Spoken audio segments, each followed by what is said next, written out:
Makanya kemarin dari pemerintah desa Ujung Berung itu telepon saya mau studi banding gitu. Maaf Pak, saya itu bukan ahli dari pertanian, saya ini petani kampung yang belajar dari kebun saya sendiri, tidak pernah seminar dari mana-mana. Bukan, saya S2 Pak, S2 itu SD SMP.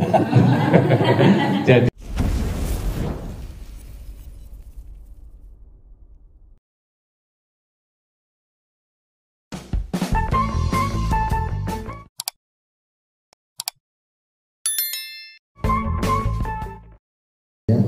selanjutnya saya silakan kepada Pak Agus untuk bisa menjelaskan, menerangkan sekalian berbagi ilmu kepada kami tentang bagaimana cara budidaya durian yang baik. Mudah-mudahan ada manfaatnya untuk bisa diaplikasikan oleh kami di desa kami. Kepadanya saya silakan.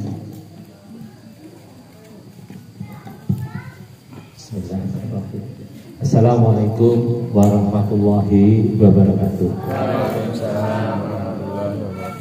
Yang saya hormati Bapak Kepala Desa Ujung Berung, Kecamatan Sindangwangi, Kabupaten Majang, Jawa. Yang saya hormati Bapak Ketua BPD Desa Ujung Berung.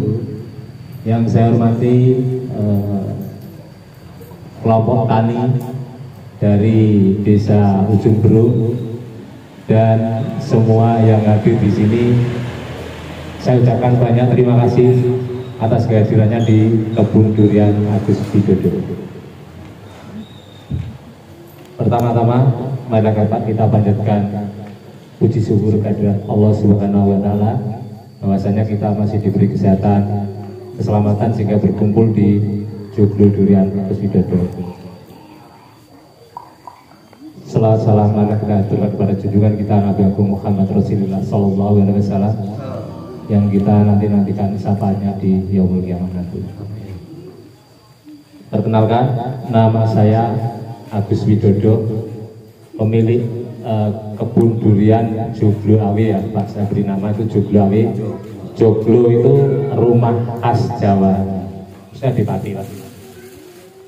Terus Awe itu Agus Widodo. Jadi saya simpelnya aja biar orang itu kenal. Jadi harapan pertama saya itu dulu berkebun durian itu sebenarnya saya itu iseng Pak. Makanya kemarin dari pemerintah desa Ujung Berung itu telepon saya mau studi banding gitu. Maaf Pak, saya itu bukan ahli dari pertanian, saya ini petani kampung yang belajar dari kebun saya sendiri, tidak pernah seminar dari mana-mana. Bukan, saya S2 Pak, S2 itu SD SMP. Jadi sebenarnya saya kurang pede Pak seperti ini, cuma ya karena dianggap saya itu bisa dan mungkin ilmu yang saya punya bisa bermanfaat untuk teman-teman di seluruh Nusantara untuk kebun durian khususnya. Jadi untuk berkebun durian yang pertama itu harus senang dulu, hobi. Karena apa? Kalau kita tidak hobi atau tidak senang, itu kita akan putus di tengah jalan. Karena apa? Waktu 4-5 tahun itu bukan waktu yang pendek. Kalau kita tidak menjalani dengan senang hati atau dengan keikhlasan itu sangat lama sekali. Tapi setelah sekarang saya itu, teman-teman petani durian itu menganggap bahwa saya itu berhasil. Itu sebenarnya saya singkat sekali saya merasakan karena saya saking senangnya dengan tanaman durian Pak. Jadi durian itu adalah makhluk hidup menurut saya. Jadi butuh juga pendekatan sehingga kalau kita dulu menanam durian itu ibaratnya tanpa ilmu, sampai sekarang caranya merawat, caranya seandainya ada masalah itu bisa menyelesaikan itu dari pendekatan. Jadi seperti ibaratnya ayah ke anak atau ibu ke anak. Itu walaupun anak belum bisa ngomong kok nangis, karena itu saking dekatnya hubungan kita dengan anak kita, akhirnya tahu entah itu digigit semut, entah itu begitu juga dengan durian. Kalau kita keliling kebun pagi hari kok durian ini yang lainnya hijau, kok ini kuning, kenapa? Akhirnya ketemu juga. Oh ternyata masalahnya ini. Jadi dalam menanam durian itu dulu saya menanam itu setiap orang yang lewat itu pasti mencemooh saya. Loh, nanam kok durian, nanti itu nanamin cucu dari yang panen pasti cucu. Saya juga mikir, jangan-jangan ini beneran gitu. Tapi setelah saya rawat sampai sekarang tanaman yang skala kebun Pak, itu baru usia 5 tahun. Yang paling terakhir saya tanam usianya baru 1 tahun.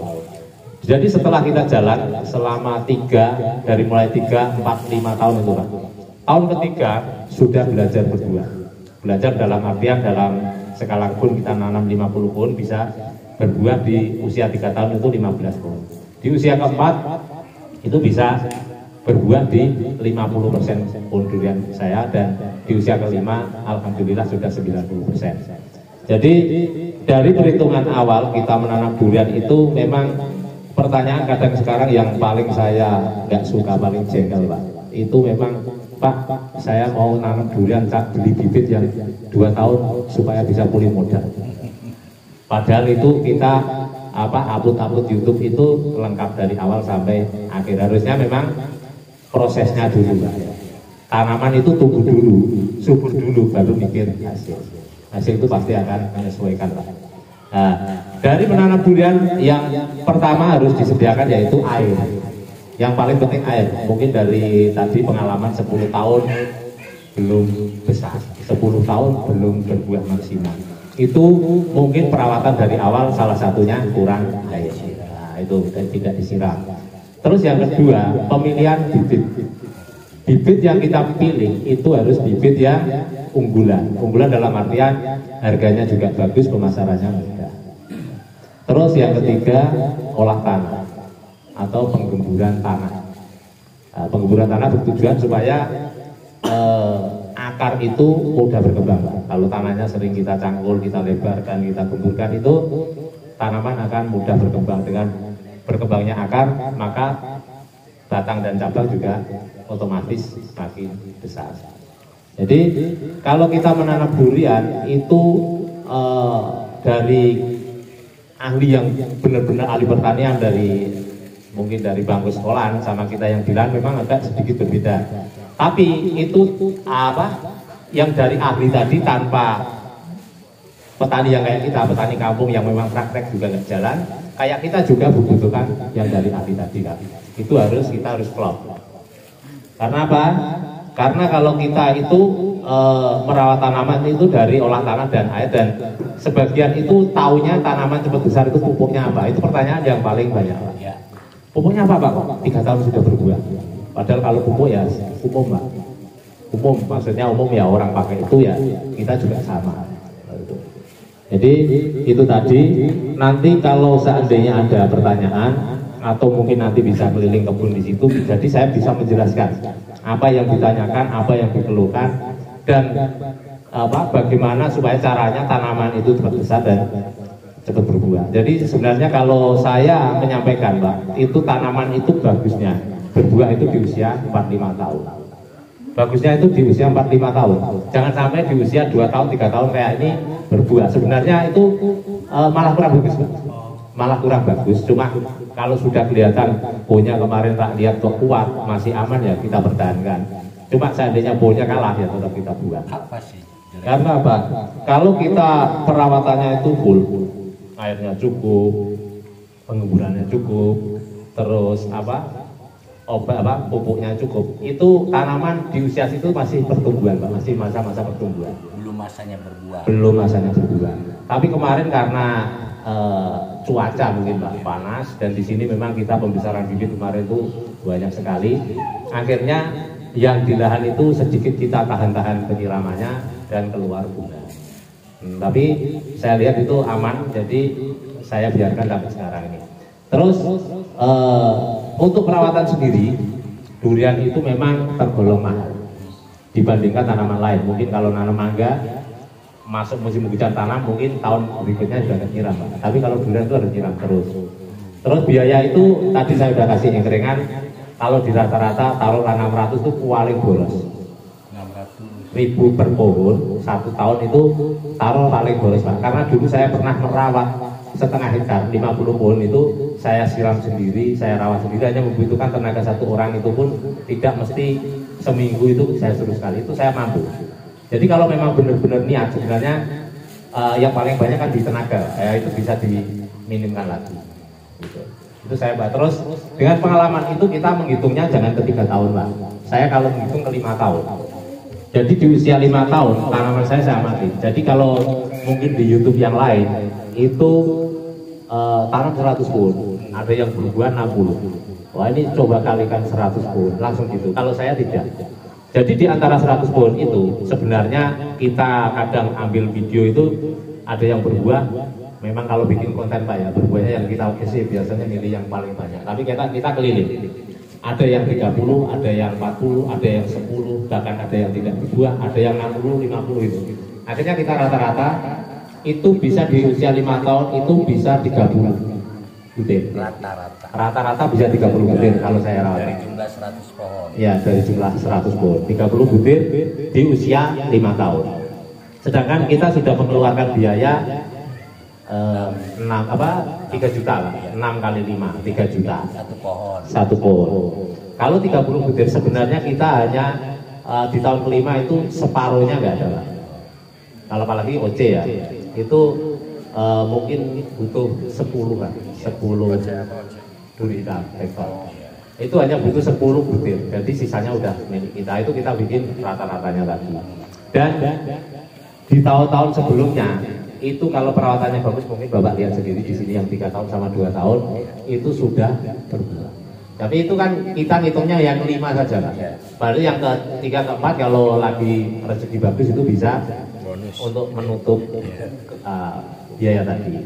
Dan saya sendiri dari 5 hektar itu Pak, saya kalkulasi sampai sekarang saya nggak keluar biaya. Saya sudah panen sebelum durian saya berbuah. Apa itu? Karena dengan tanaman saya bagus Pak, orang banyak yang percaya dengan kita. Konsultasi gratis, kita jual bibit. Akhirnya jiwa dagang saya waktu itu, wah ini kayaknya keluar, nah, muncul. Jual bisnisnya muncul. Akhirnya saya spekulasi pembesaran bibit dan 1 tahun itu saya bisa menghabiskan bibit sekitar 4-5 ribu bibit. Ya. Pohon. Ya, 4 sampai 5.000 pohon durian, bibit durian. Dengan rata-rata harga? Dengan rata-rata harga di atas 150. Jadi merawat pohon durian yang 500 tadi itu bisa ketutup dengan saya jualan bibit durian. Itu apa yang saya sampaikan ini termasuk ya mungkin karena banyak saudara yang percaya dengan kita, banyak teman. Karena kita tidak menutup-nutupi apa yang kita sampaikan ya, apa adanya yang kita. Akhirnya orang banyak yang percaya tadi, terus ternyata, oh saya dulu punya modal segini, durian saya belum berbuah kok, saya malah ada lebih. Jadi kesimpulannya kalau kita sungguh-sungguh, itu hasilnya nanti juga akan lebih bagus. Mungkin dari teman-teman kelompok tani dari desa Ujung Berung ada yang ingin bertanya. Sebenarnya ini lebih tepatnya ngobrol tentang tanaman durian, ngobrol bareng tentang tanaman durian. Kalau kayaknya setar dibanding ya, saya ini bukan sebenarnya petani biasa Pak, gitu ya. Mungkin ada yang sesi berikutnya Pak, mungkin tanya jawab atau mungkin nanti kita hambatan Pak Agus, hambatan yang jelas banyak sekali waktu kita tanam Pak. Hambatan yang pertama karena minimnya ilmu, dulu saya pernah mengalami kegagalan. Nanam 7.000 meter 70 pohon kita tanam semua, mati sih enggak Pak, cuma semuanya daunnya gosong. Karena itu ya mohon maaf, kita ketemu namanya waktu itu nol pengalaman, ketemu teman yang dari pertanian, disuruhnya memang kita tanam itu harus pakai pupuk kandang. Pupuk kandang kita masukin dalam tanah waktu itu dan kita tanam 1-2 bulan tumbuh Pak. Berikutnya daunnya pada gosong semua, hancur. Akhirnya kita benerin, kita ganti media itu seperti cara tanam sekarang dan alhamdulillah aman. Jadi semua masalah itu bisa kita lewati. Jadi kalau untuk keuntungannya untuk para teman-teman petani durian sekarang itu sebenarnya semua kelemahan atau masalah pada tanaman durian itu sudah ketemu semua Pak, baik dari channel manapun, seperti cara tanam yang benar, cara perawatan yang benar. Jadi lebih enak itu yang nanam sekarang Pak. Kalau kita kan dulu nanam itu masih spekulasi, bisa percobaan. Dan saya berpesan kalau nanam durian itu harus sungguh-sungguh Pak, jangan tanggung-tanggung. Kalau tanggung-tanggung nanti malah bisa hilang modal, bisa hilang waktu, hilang tenaga. Karena apa? Kalau kita gagal nanam durian, itu bisa habis-habisan. Makanya kalau daripada nggak sungguh-sungguh mengeluarkan biaya banyak daripada gagal, mending jangan. Tapi kalau benar-benar ingin nanam durian, itu harus sungguh-sungguh, kita perawatan ilmunya harus benar. Punya uang nggak ada ilmunya, tanaman juga rusak. Gitu lah. Punya ilmunya nggak ada uang juga nggak jalan. Itu harus seimbang, Pak. Karena itu tadi saya jelaskan bahwa biayanya segitu banyak. Itu satu poin. Ada rencana pengembangan dari 5 hektar ini? Ini sementara kita habis lahan sudah yang tanaman lain sudah durian semua, Pak. Dan kemarin ada sewa, cuma sewa itu minimal kalau durian harus 15 tahun kalau saya. Ini berapa ribu pohon? Kalau saya 5 hektar itu 500 pohon. 500. 5 hektar itu 500 pohon karena jaraknya 10 meter. Jadi 100 meter per 1 hektar, 100 pohon per 1 hektar. iya, 100 pohon per 1 hektar. Nah, itu juga harus diperhatikan. Tanaman durian itu dulu saya nanam itu ada yang 7 sampai 8 dan akhirnya menyesal. Karena kalau rapat kurang asupan sinar matahari, pencahayaan kurang, buah juga kurang maksimal. Terlalu rapat kurang bagus. Kurang bagus. Rapat ya, bukan rapat ya. Ya, sama rapat sama rapat. Kalau Itu ya, ini barengan sama sama kompos ya? enggak. Jadi kalau nanam durian saya nggak pakai kompos dan medianya ya sekam, furadan, pupuk NPK 1616 dan terakhir kita kotor dengan fungisida atau jamur. Setelah 1 tahun baru kita masukkan kotoran kambing. Bukan kotoran kambing dulu. Bukan. Bukan sampah dulu. Bukan. Ya itulah yang kadang berbeda dengan yang lain di Ya, situ. kebanyakan di sana begitu. Tapi nanti bisa dilihat, Pak, kalau awal tanam sudah memakai, walaupun itu semuanya bagus, Pak. Kalau ini kita bicara cara penerapannya, Pak ya. Cara penerapannya salah, maka tanaman durian itu nanti daunnya akan menguning, daunnya keriting, susah berkembang. Diulang Pak tadi apa? Sekam padi, Sangkar tadi, furadan, berada, NPK 1616, dan terakhir kita siram dengan Pohon antrakol. berapa itu Pak? Apa? Harganya saya satu pohon berapa? 2 sendok. 2 sendok. Nah, nanti kalau lebih jelasnya saya ada channel YouTube Agus Widodo, ketik aja cara tanam durian Agus Widodo. Itu ada beberapa cara tanam di situ. Terus ini Pak, ini kan saya lihat sekarang musim hujan ya, jadi keadaan tanahnya udah mulai bagus gembur lah. Cuman ini saya membayangkan waktu musim kemarau, karena ini di atas nih ya, di atas di bukit, udah pasti kekurangan air. Nah, cara mengatasi airnya itu di sini bagaimana? Kenapa saya tanyakan? Ada kesamaan dengan di saya.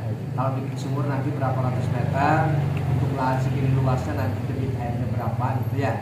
Sehingga nanti tidak kekurangan air. Air itu sangat vital sekali. Ketika kurang maka habislah semua modal yang di. Terima kasih. Jadi yang ditanyakan yaitu bagaimana cara mengatasi di saat musim kemarau. Tadi saya jelaskan, Pak, sebelum nanam durian itu kalau tidak punya air jangan nanam durian ya. Terus yang itu kemarin saya nanam di sini bertahap, Pak. Bertahap itu pertama saya itu ada kelebihan air dari warga sini. Saya pertama punya kebun sini, Pak. Itu saya lihat di sini, wah ini pengen nanam durian kayaknya susah karena nggak ada air. Terus akhirnya ada kelebihan dari air yang diminum warga sini itu dibuang ke sini, tak kasih bak, gitu, tak bikin bak. Akhirnya saya nanam sesuai dengan kemampuan air saya yaitu 60 pohon, 60 batang. Maka di sini yang 60 batang itu usianya 3 tahun, yang sisanya itu usianya 2 tahun Agustus kemarin, Pak. Oh, baru 3 tahun. Ini 3 tahun, Pak, ya berbuah ini tadi. Terus akhirnya saya ke depan saya harus bisa nanam durian. Saya cari supaya bisa dapat air. Akhirnya saya cari tukang bor sumur. Sampai 4 orang, Pak. Saya ajak ke sini. Setiap sampai ke sini itu ada jelasannya. Wah, kurang apa? Kurang pokoknya mungkin takut karena lihat bahwa itu lembahnya jauh sekali kan. Nggak sanggup lah. Nggak sanggup. Akhirnya orang yang keempat karena akrab dan kenal. Akhirnya saya bilang, kamu bor di situ. Kamu jangan hitung-hitungan harga. Yang penting bisa keluar air. Nah, nanti hitungan belakangan. Pokoknya kamu nggak rugi. Pokoknya saya gitu. Akhirnya dibor di sini itu 36 hari, Pak. Itu 95 meter keluar air. Hampir 100 meter keluar air dan memang airnya jernih sekali, Pak. Ibaratnya sama aqua mungkin berimbang itu. Karena memang air gunung dengan sumber. Berapa debitnya tuh? Berapa in. 1,5 in. 1,5. Kalau kita overlook ke 1 in itu kenceng Pak. Akhirnya kita bisa nanam pohon lagi sampai full pohon durian. Pakai sibel. Nah, itu akhirnya terus kita nanti bisa dilihat Pak, setiap titik pohon itu ada keran. Ada paralon semua kalau di kebun sini, beda yang di belakang rumah. Nah, itu awalnya memang mahal. Saya keluar biaya 3 hektar itu 60 juta Pak. Habis berapa Pak? Satu lagi, habis berapa tuh? 100 meter tuh Pak. Sumurnya, ngebornya aja minta awalnya dia hitungan 95, ya pokoknya itu paling enggak kalau di situ 200.000 per meter, ya oke. 200.000 kan 19 juta. Akhirnya dia kelar, itu minta tambah 10 juta, jadi 29 juta. Bonus. Iya, bonus pokoknya saya dapat air. 100 meter 29 juta. Iya, ngebornya aja. Nah, terus tambah instalasi kayak listrik segala macam ya habis lah, hampir 50-an lah Pak ya. Berarti Karena air untuk nyiram itu setiap pohon dikasih paralon. Paralon. Nah itu tadi paralon, kenapa saya kasih paralon Pak? Karena ini 3 hektar. Kita 3 hektar butuh waktu yang untuk seterusnya, waktu selamanya kalau bisa. Jadi kalau saya tidak pasang paralon, orang satu nyiram itu mungkin hanya dapat berapa puluh pohon. Tapi dengan semua instalasi itu berat di awal, tapi tenaga ringan. 1 hektar bisa 1 orang Pak. Itu 1 hektar bisa 1 orang dan sekalian kerawat bibit saya di sini. Itu penampungan yang di bawah tuh. Ya itu gede. Terus ini Pak, ini yang jalur sini. Jadi ada beberapa penampungan. Yang di biopok itu. Nah, yang indukan sini gede ini untuk mengairi sekitar 100 pohon Pak ini. Nah, yang sisanya itu ada beberapa penampungan. Jadi itu salah satu supaya kita itu tidak kewalahan, karena kalau kita hanya satu penampungan air, nanti kita bagi sekian banyak, nanti airnya nggak bisa bersamaan kita nyiram. Kalau kita hanya punya beberapa embung, nanti tinggal air dari sibel, dari sumur kita masukkan situ. Taruh di yang paling atas. Iya, di paling atas gitu. Mungkin ada lagi. Ya kalau Pak, lubang galian berapa kali berapa, dan itu untuk ketika misalkan 20 atau 50 itu untuk tinggi pohon berapa? Itu untuk lubang tanam kita sesuaikan Pak. Kalau lubang tanam polybag sekitar 30 ya meter bag itu, kita bikin lubangnya 60 kali 60 dan dalamnya 50. Itu yang di. Kalau itu tadi lebar Pak, karena itu bekas tanaman yang diterpa angin yang roboh kemarin yang mati itu, jadi sekalian nanti bisa untuk praktek tanam. Nah itu lubang itu sering yang salah di situ. Jadi orang menanam durian itu lubangnya dibikin, potnya dimasukkan, jadi ambles. Nah, nanti dikuburnya batangnya bawah ke kubur. Nah itu yang salah besar.